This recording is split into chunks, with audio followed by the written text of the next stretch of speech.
Hear us, O Lord, have mercy upon us. Meditations for every day in the year by Bishop Richard Challoner. Monday in the first week of Lent. On the ends and institution of Lent.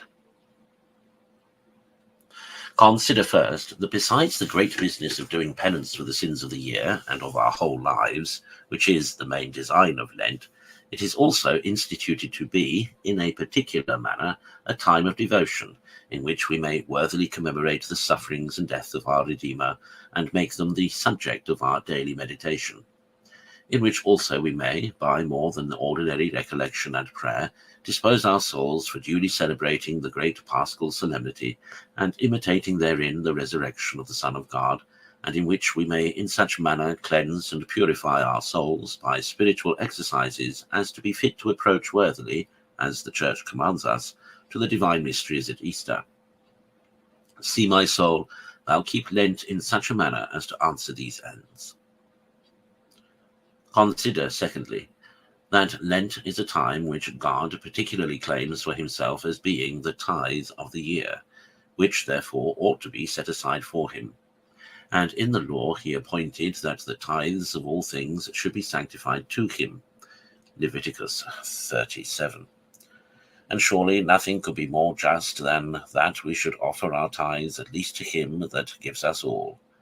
How justly then does he require of us the tithes of our years, by our dedicating these 40 days in a special manner to his service?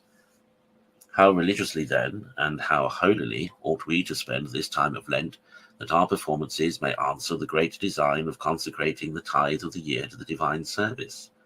An offering made to God ought to be without blemish. Let our Lent offering be such.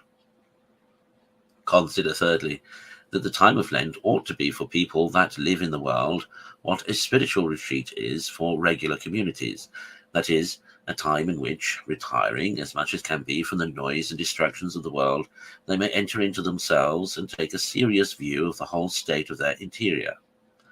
Now is the time for them to see and examine how the soul stands affected with relation to her God, to her neighbours, and to herself, how she acquits herself of all her duties, as well those incumbent on all Christians as those that are proper to her respective calling, or those relative to those under her charge.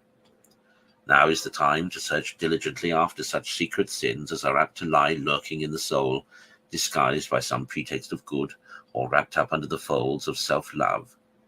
In a word, now is the time to acquire a true knowledge of ourselves, in order to apply a proper remedy to all our evils, and to lay a solid foundation of a good life for the future.